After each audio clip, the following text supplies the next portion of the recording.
മാഷെ, സുരേഷ് ഗോപിയെ കാണാനില്ല.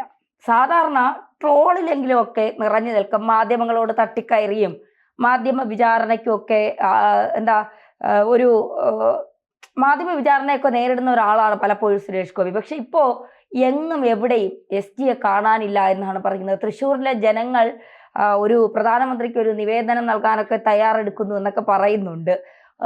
എവിടെ പോയി സുരേഷ് ഗോപി? ഇത് ഏതൊരു സെലിബ്രിറ്റിക്കും നേരിടേണ്ടി വരുന്ന ചോദ്യമാണ്. കാരണം എല്ലാ ദിവസവും പത്രങ്ങളിൽ വരികയും എല്ലാ ദിവസവും വാർത്തകൾ നിറഞ്ഞു നിൽക്കുകയും ചെയ്യുന്നതായിട്ടുള്ള വ്യക്തികളാണ് അവർ. പ്രത്യേകിച്ച് അദ്ദേഹം ഒരു ജനപ്രതിനിധിയായി മാറിക്കഴിയുമ്പോൾ, അതേപോലെ തന്നെ ഒരു മന്ത്രിയായി മാറിക്കഴിയുമ്പോൾ അവർ എപ്പോഴും ജനങ്ങളുടെ ഇടയിൽ ഉണ്ടാവുകയാണെങ്കിൽ മാത്രമാണ് ഈ ചോദ്യങ്ങൾ ഉയരാതിരിക്കുകയുള്ളൂ. കേരളത്തിൽ ഒരുപാട് പ്രശ്നങ്ങളുണ്ടായി.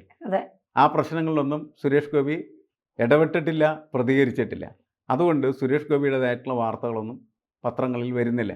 അതുകൊണ്ടാണ് ആളിങ്ങനെ ചോദിച്ചുകൊണ്ടിരിക്കുന്നത്, എസ് ജി വിടുക എന്നിങ്ങനെ ചോദിച്ചുകൊണ്ടിരിക്കും. അതിൽ കൂടുതൽ വലിയ പ്രാധാന്യമൊന്നും നൽകേണ്ടതില്ല എന്നാണ് എനിക്ക് തോന്നുന്നത്. കാരണം ഇങ്ങനെയൊക്കെ തന്നെയാണ് എല്ലാവരും പെരുമാറുകയും പ്രവർത്തിക്കുകയും ചെയ്യുന്നത്. ഇത് നേരത്തെയും പറഞ്ഞിരുന്നതാണ്. പക്ഷേ തെരഞ്ഞെടുപ്പിൻ്റെ വേളയിൽ അങ്ങനെയല്ല സുരേഷ് ഗോപിയെ അവതരിപ്പിക്കുന്നത്. ഇദ്ദേഹം ജയിച്ചു കഴിഞ്ഞാൽ അത്ഭുതങ്ങളുണ്ടാവും എന്ന് അവിടുത്തെ ജനങ്ങളെ ബോധ്യപ്പെടുത്തുകയും ജനങ്ങളങ്ങനെ ബോധ്യപ്പെടുകയും ചെയ്യുന്നതിൻ്റെ അടിസ്ഥാനത്തിൽ അദ്ദേഹം ജയിച്ചു എന്നാണ് പിന്നീട് നമുക്ക് വാർത്തകൾ കിട്ടുന്നത്.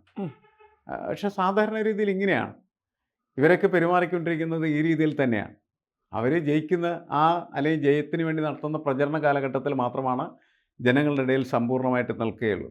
കാരണം ഇവിടെയല്ല അവരുടെ പ്രവർത്തനമായില്ല, അവർ ഡൽഹിയിലേക്ക് പോകുന്നു, പിന്നെ ഇവിടെ വരുന്നില്ല. പക്ഷേ ഒരു നല്ല പൊളിറ്റിക്കൽ ആക്ടിവിസ്റ്റായിട്ട് അദ്ദേഹത്തിന് നിലനിൽക്കണമെങ്കിൽ ഇവിടെ ഉണ്ടായിക്കൊണ്ടിരിക്കുന്ന എല്ലാ പ്രശ്നങ്ങളുമായി നിരന്തരമായിട്ട് ഇടപെട്ടുകൊണ്ടിരിക്കണം. ഇടപെടാനുള്ള സ്പേസ് കൂടുതലാണ് മന്ത്രി എന്ന നിലയിൽ. അത് അദ്ദേഹം ചെയ്യുന്നില്ല. എന്ത് വിഷയത്തിലും ഡൽഹിയിൽ പത്രക്കാരെ വിളിച്ചിട്ട് ഒരു പ്രസ്താവന എടുത്താൽ മതിയില്ല, വാർത്ത വരും. അത് ചെയ്യുന്നില്ല. അത് ഇനി ചെയ്യാതിരിക്കുന്നവരെ ചോദ്യങ്ങൾ വരുന്ന സമയത്ത് എന്നാണ് എനിക്ക്. എല്ലാ വിഷയത്തിലും ഇടപെടേണ്ടി വരും. എല്ലാ വിഷയത്തിലും ഇടപെട്ടാൽ മാത്രമാണ് എല്ലാ ദിവസവും പത്രത്തിൽ നിൽക്കാൻ പറ്റും. ഇപ്പോൾ സതീശനെ കണ്ടല്ലേ, സതീശന് എല്ലാ ദിവസവും ഒരു പ്രസ്താവനയെങ്കിലും പറഞ്ഞിരിക്കുക. അതിൽ കാമ്പുണ്ടോ കഴമ്പുണ്ടോ എന്നുള്ള പ്രശ്നമൊന്നുമല്ല, ഒരു സാധനം വന്നിരിക്കണം നിർബന്ധമാണ്. അപ്പം അങ്ങനെ നിയമസഭയിൽ 4 പേപ്പറെങ്കിലും എടുത്തു എന്താ എന്ത് വേണമെങ്കിലും ചെയ്യും. അപ്പം അങ്ങനെ ചെയ്തിട്ടാണ് ഇവരൊക്കെ എന്ത് ചെയ്യുന്നത്, വാർത്തകളിൽ നിൽക്കുന്നത്. ഇപ്പം ഇന്നത്തെ രാഷ്ട്രീയം എന്ന് പറയുന്നത് പത്രങ്ങളിലും അതേപോലെ മാധ്യമങ്ങളിലും അവരുടെ സാന്നിധ്യമുണ്ടോ എന്നതിൻ്റെ അടിസ്ഥാനത്തിൽ മാത്രമാണ് അവരുടെ പ്രവർത്തനം എന്ന് പറയുന്നത് നടക്കുന്നുണ്ട് എന്ന് പറയുന്നതായിട്ടുള്ള വാർത്തകൾ പ്രചരിപ്പിക്കപ്പെടുക. അവർ വളരെ നല്ല രീതിയിൽ ചിലപ്പോൾ പോയിരുന്നിട്ട് ജോലി ചെയ്യണമെന്ന് വിചാരിക്കുക. ഒരു എം പിയുടെയോ അല്ലെങ്കിൽ മന്ത്രിയുടെയോ ജോലിയൊക്കെ വളരെ ഗൗരവത്തോടെ ചെയ്തുകൊണ്ടിരിക്കുകയാണെന്ന് വിചാരിക്കുക. ആളുകളുടെ ഇടയ്ക്ക് അതിന് വിലയുണ്ടാവില്ല. വിലയുണ്ടാവണമെങ്കിൽ ആളുകളുടെ പ്രശ്നങ്ങളുമായിട്ട് നിരന്തരം ബന്ധപ്പെട്ടുകൊണ്ടേയിരുന്നോളണം. ബന്ധപ്പെട്ട് അതിൽ അവരുടേതായിട്ടുള്ള പരിഹാരങ്ങൾ നിർദ്ദേശിക്കുകയും അത് നടപ്പിലാക്കുന്നതിന് വേണ്ടിയിട്ടുള്ള ശ്രമങ്ങൾ ഉണ്ടാകുകയും ചെയ്യും. അപ്പോൾ ആളുകൾ ഇങ്ങനെ കൂടെ ഇങ്ങനെ നിൽക്കും. PR വർക്ക് എന്നൊക്കെ പറഞ്ഞ് ഇതിനു വേണ്ടി നടത്തുന്ന ഒരു സംവിധാനമാണ്. ഒറ്റക്കൊരു മനുഷ്യന് ഇത് ചെയ്യാനായിട്ട് ബുദ്ധിമുട്ടായിരിക്കും. അപ്പോൾ കുറേ ആളുകളൊക്കെ നിർത്തിയിരിക്കും. അവരിങ്ങനെ നോക്കിയാണ് എന്ത് പറയണം, എങ്ങനെ എഴുതണം. അതെ, ഇതൊക്കെ മന്ത്രിക്ക് പറ്റില്ലെങ്കിൽ ഉടനെ എഴുതി കൊടുക്കും, വായിച്ചോ എന്ന് പറയും. അങ്ങനെയാണ് പലരും ചിലപ്പോൾ അബദ്ധത്തിൽ പെടും. ഇവന്മാരെ എഴുതി കൊടുക്കുന്നതായിട്ടുള്ള മണ്ടത്തരമൊക്കെ വിളിച്ചു പറയേണ്ടത്. എന്തായാലും വളരെ ബുദ്ധിമുട്ടാണ് ഈ സമൂഹത്തിനകത്ത് മന്ത്രി എന്ന നിലയ്ക്കും രാഷ്ട്രീയ നേതാവ് എന്ന നിലക്കും MP എന്ന നിലക്കും പ്രവർത്തിക്കാൻ ശ്രമിക്കുന്ന സമയത്ത് ഇങ്ങനെയുള്ള പ്രശ്നങ്ങൾ രൂക്ഷമായിട്ടുണ്ടാകാനുള്ള സാധ്യതകൾ കൂടുതലാണ്. അതുകൊണ്ട് എത്രയും വേഗം അദ്ദേഹത്തിനൊപ്പം നിൽക്കുന്നതായിട്ടുള്ള BJP പ്രവർത്തകരും RSSകാരും ഈ വിഷയം അദ്ദേഹത്തെ ബോധ്യപ്പെടുത്തി അദ്ദേഹത്തെ ജനങ്ങളുടെ മുന്നിലേക്ക് എടുത്തുകൊണ്ടുവരിക എന്നാണ് എനിക്ക് തോന്നുന്നത്. സുരേഷ് ഗോപി മടങ്ങി വരൂ, മോനെ മടങ്ങി വരൂ എന്ന് വിളിക്കേണ്ട ഒരു അവസ്ഥ.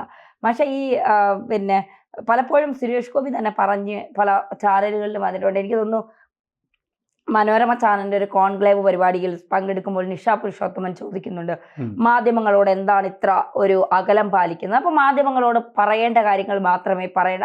ഒരു ജനപ്രതിനിധി എന്ന് പറഞ്ഞ് എനിക്ക് ജനങ്ങളോടാണ് പറയാനുള്ളത്, ജനങ്ങളാണ് എന്നെ തിരഞ്ഞെടുത്തത്, എനിക്ക് മാധ്യമങ്ങളോടൊന്നും സംസാരിക്കാനില്ല, പറയാനില്ല എന്നുള്ളത്. അപ്പോൾ ഇപ്പോൾ ചെയ്യേണ്ട കാര്യങ്ങൾ കൃത്യമായി ചെയ്യുന്നുണ്ട്. മാധ്യമങ്ങളെ തൽക്കാലം കാണാൻ എനിക്ക് താല്പര്യമില്ല. കാരണം സുരേഷ് ഗോപി മാധ്യമങ്ങളും തമ്മിൽ ചേരില്ല. സുരേഷ് ഗോപി ഒന്ന് പറഞ്ഞാൽ അവർ 10 കൊടുക്കുന്ന മാധ്യമങ്ങളാണ് കേരളത്തിലുള്ള പല മാധ്യമങ്ങൾ. അതുകൊണ്ട് അദ്ദേഹത്തിന് കേരളത്തിലെ മാധ്യമങ്ങളെ ഒരു തരത്തിൽ പറഞ്ഞാൽ പുച്ഛമാണ്. അദ്ദേഹം വലിയ രീതിയിൽ അവരെ അടുപ്പിക്കാറില്ല എന്നുള്ളതാണ്. അപ്പോൾ അത്തരത്തിലൊരു നിലപാട് എടുക്കുന്നതാണ് സുരേഷ് ഗോപി. അത്തരത്തിൽ നിലപാടെടുക്കുന്നതിന് ഒരു കുഴപ്പവുമില്ല എന്ന അഭിപ്രായക്കാരനാണ് ഞാൻ. കാരണം മാധ്യമങ്ങൾ വേണ്ട ഒരു രാഷ്ട്രീയ പ്രവർത്തകനെ വളരെ മുന്നോട്ട് കൊണ്ടുപോകാൻ. ഉം. കാരണം അയാൾക്ക് ജനങ്ങൾ തന്നെയാണ് വേണ്ടത്. കാരണം ജനങ്ങളും അദ്ദേഹം തമ്മിലായിട്ടുള്ള ബന്ധമാണ് അദ്ദേഹത്തിന് എപ്പോഴും നേതാവാക്കി നിലനിർത്തണം. മാധ്യമങ്ങൾക്കൊരിക്കലും അദ്ദേഹത്തെ നേതാവായിട്ട് എപ്പോഴും നിലനിർത്താൻ കഴിയില്ല. വാർത്തകൾ വരും, പക്ഷേ അയാൾ നേതാവാകില്ല. സുരേഷ് ഗോപി എന്താണ് കേരളത്തിൻ്റെ പ്രശ്നങ്ങളിൽ വളരെ സജീവമായിട്ട് ഇടപെടണം. കേരളത്തിന് ഒരുപാട് പ്രശ്നങ്ങൾ ഓരോ ദിവസവും ഉണ്ടാകുന്നുണ്ട്. ചിലപ്പോൾ ഗവൺമെൻറ്റും, അതായത് സംസ്ഥാന ഗവൺമെൻറ്റും അതേപോലെ തന്നെ കേന്ദ്ര ഗവൺമെൻറ്റും തമ്മിൽ സംഘർഷങ്ങളുണ്ടാകും. ആ സംഘർഷങ്ങളിലൊക്കെ ഇടപെട്ട് അവിടെ അദ്ദേഹം ശ്രദ്ധിക്കേണ്ട ഒരു കാര്യം എന്ന് പറയുന്നത്, താൻ കേരളത്തിൻ്റെ പ്രതിനിധിയാണ്, കേരളത്തിന് വേണ്ടി പ്രവർത്തിക്കേണ്ട ഒരാളാണ്. ഇവിടുത്തെ ഗവൺമെൻറ് എന്ന് പറഞ്ഞാൽ CPMൻ്റെ ഗവൺമെൻറ്റാണ് എന്ന് കരുതി അദ്ദേഹം ആ കാര്യത്തിൽ മാറി നിൽക്കാൻ പാടില്ല എന്നുള്ളതാണ്. കാരണം ആ ഗവൺമെൻറ് ഏതാണെന്ന് നോക്കിയിട്ടായിരിക്കില്ല അദ്ദേഹം പ്രവർത്തിക്കേണ്ടത്. അദ്ദേഹം തൻ്റെ സംസ്ഥാനത്തെ ജനങ്ങൾക്ക് വേണ്ടിയിട്ടായിരിക്കും പ്രവർത്തിക്കേണ്ടത്. അപ്പോൾ ജനങ്ങളുമായിട്ട് ബന്ധപ്പെട്ട് ജനങ്ങളുടെ പ്രശ്നങ്ങൾ മനസ്സിലാക്കി അത് പരിഹരിക്കുന്നതിനുള്ള നിരന്തരമായിട്ടുള്ള പ്രവർത്തനങ്ങൾ അദ്ദേഹം ഏർപ്പെട്ടിട്ടുണ്ടെങ്കിൽ ഈ ചോദ്യങ്ങൾ അദ്ദേഹത്തിൻ്റെ എതിരാളികൾ ചോദിക്കുന്ന ചോദ്യങ്ങളായിരിക്കുമല്ലേ. നിങ്ങൾ സുരേഷ് ഗോപിയെ കണ്ടോ എന്ന് ചോദിക്കുന്നത് സുരേഷ് ഗോപിയുടെ അനുയായികളല്ല, സുരേഷ് ഗോപിയുടെ എതിരാളികളാണ്.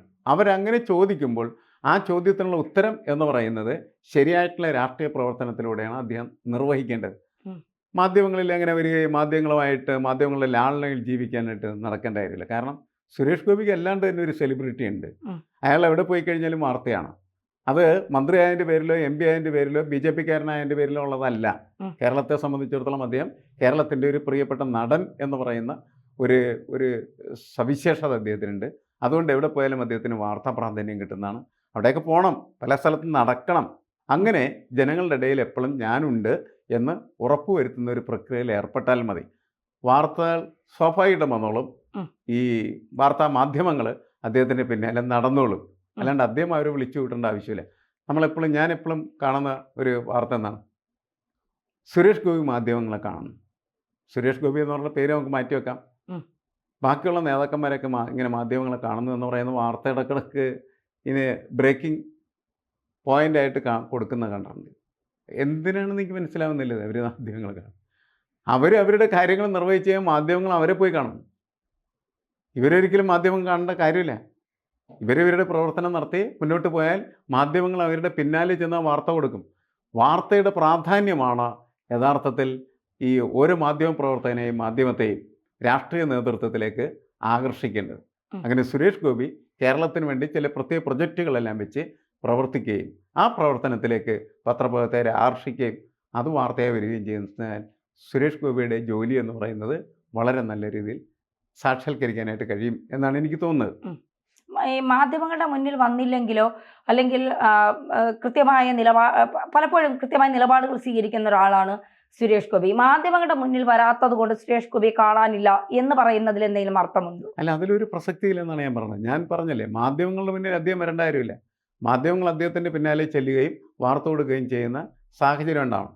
അതുണ്ടാവണമെങ്കിൽ അദ്ദേഹം പല പദ്ധതികളും നടപ്പിലാക്കുകയും ആ പദ്ധതികളുടെ ആകർഷണീയത കൊണ്ട് ഈ മാധ്യമങ്ങൾ അദ്ദേഹത്തിൻ്റെ അടുത്തേക്ക് ഓടിച്ചെല്ലുകയും ചെയ്യുന്ന സ്ഥിതി ഉണ്ടാക്കണം. നല്ല രാഷ്ട്രീയ പ്രവർത്തകർ എപ്പോഴും അങ്ങനെയാണ് ചെയ്യുന്നത്. അവരവരുടെ പ്രവർത്തനങ്ങളായിട്ട് മുന്നോട്ട് പോകും. ആ പ്രവർത്തനങ്ങൾ കണ്ട് അതിൻ്റെ വാർത്ത കൊടുക്കാനായിട്ട് മാധ്യമങ്ങൾ ഓടിച്ചെല്ലേണ്ട സ്ഥിതി ഉണ്ടാകും. അതുണ്ടാക്കലാണ് സുരേഷ് ഗോപിയുടെ ജോലി എന്ന് എനിക്ക് തോന്നുന്നു.